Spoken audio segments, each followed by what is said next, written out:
Hello and welcome. Namaste. My name is Lisa Grail. Today I'd like to reflect with you on a topic that often causes confusion for many people: spiritual awakening.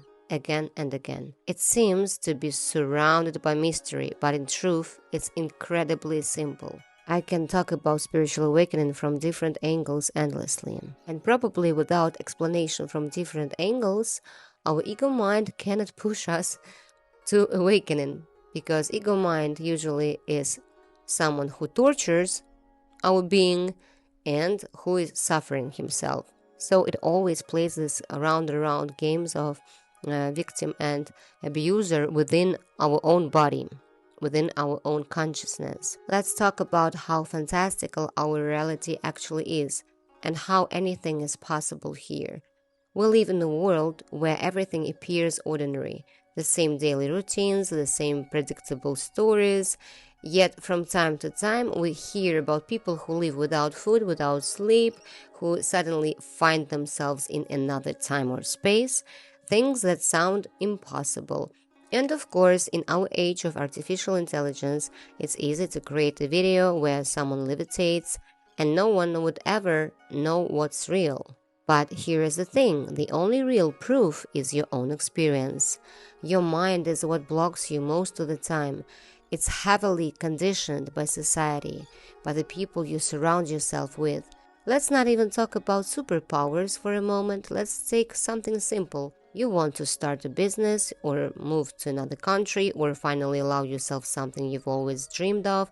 You feel the fire inside and then suddenly your mind says it's impossible or it's too late. And often, sometimes outside of you, a friend or a family member mirrors that same disbelief. Not necessarily because they wish you harm, but because in their worldview such things are not possible. So here my advice: don't just ignore your own limiting thoughts. Disconnect from anyone who doesn't believe in you. Cut off the influence of people who project their narrow thinking, their good or bad, possible or impossible mindset. In my case, my transition to life on liquids, expansion of consciousness, was very smooth. First of all, because I made decision within. I knew what I was doing. I was expanding my consciousness more and more, and I was never ever trying to impose something to my relatives. And then it happened so that I left the country where I was living all my life. So people just looking at me at photos, nothing as if changed, but changed a lot. And I'm so happy that I'm free not to play any roles and have no fake images of myself. As I talk to you on podcast, I usually talk to people in life. So I don't want to be imprisoned with my own masks. And I see this freedom at the same time. Moreover, I became example to people around me, and this is the only way how we can change. But when we have desire, this fire to change, sometimes our old reality will be resisting, in the form of relatives, friends, who will be saying that it's impossible. You are watching some bullshit videos on YouTube. Ground yourself, go to psychologist. Maybe you have middle-age crisis. Many people sometimes afraid even to hear something unusual, or they started to defend unconsciously sure their lifestyle, like, oh, how you're not eating meat? Because these limits must fall if you truly want freedom of consciousness, if you want to live as the infinite being that you are. Of course, I could say that we should all learn unconditional love and acceptance of everyone, but believe me, until you've cleansed yourself, faced the dark corners of your soul, truly awakened, and reached a state of non-judgmental awareness, the natural high state, which is a completely different level of consciousness, you must take care to create the most harmonious and supportive environment for your growth. Why? Because we influence each other not only through words, but also energetically. I felt this myself. When people are in a very low, heavy emotional state and you are vibrating much higher, your very presence can unconsciously irritate them. Others, however, may be healed simply by your energy, or getting high under your influence as well.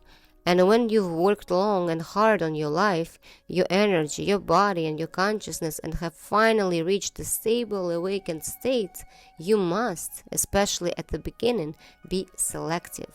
Not isolated, but careful with your energy. Don't spread yourself thin, because that creates imbalance.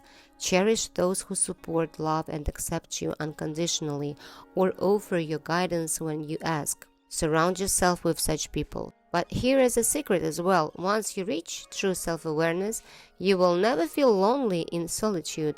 You'll become so complete that it won't matter who is or isn't in your field. You'll stop over-explaining, stop pleasing, and your energy will overflow naturally, but without the inner compulsion to give, which is nothing but a fear to be rejected. So when you keep your energy clean, this is harmony. Still, during the transition phase, you must protect your wholeness. Don't fall into pity or codependency. Those are traps that slow your evolution. If I told you that every single moment you spend interacting with a toxic person, you are literally aging and dying faster, would you like hearing that? Probably not. But it is how it is, I guarantee you. Yet this is the mindset you must adopt. I care about myself so deeply that I will not waste my time or energy on people who do not wish me well, who don't support my path, or who envy me. You're not rejecting them, you're freeing them from your presence, because they suffering looking at you, so you're just making them a favor, if your light is too painful for them to witness. So this is an act of love and compassion. So if you freed yourself from something which pulls you down, you will expand much quicker. And yes, we exist in form in this body, but right here and now, countless miracles are happening. We are like channels of a multidimensional television, shifting our perception and experiencing endless realities. I talk more about this in my Telegram channel, where people start to experience deep clarity. You could spend years looking for answers and contradictory facts on YouTube, or you could simply turn inward and feel it. Spiritual awakening is the foundation of everything. As long as we live from the personality, from the ego mind, it will block us.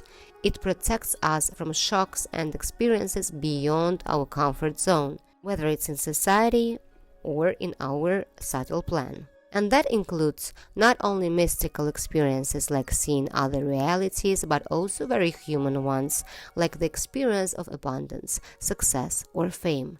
The ego mind often cannot handle such expansion, so it creates subconscious blocks. So how do we dissolve those blocks? How do we stop overthinking, stop identifying with the one who suffers? That's the real work. And a special approach. Yes, Kundalini Yoga helps align the body and the energy system. It's a foundation. But I believe additionally we need mental and neural reprogramming. That's exactly what we do together in the Telegram community. Because listening once is never enough. You have to practice, immerse yourself in this shared field where everyone exchanges insights and realizations. Moreover, if you are not receiving any support and understanding from your relatives or partners, you will definitely find understanding in our group. This kind of space accelerates growth tremendously. We never discuss things that degrade or divide anyone, because everything in life is simply experience. If something happens to a person, it's just a part of their path. There's nothing to judge. But if you feel called to live free, healthy, happy, and naturally high, you're welcome to join. You will receive all instructions how to join the group once you message me on Telegram. The subscription is very accessible, and honestly, I believe it's the best thing available on the internet for those who are ready to awaken with diving into concrete work. Thank you for being here. Stay aware, stay free, and remember you are the miracle itself. Stay trend kind, the rest things never mind. Sat Nam.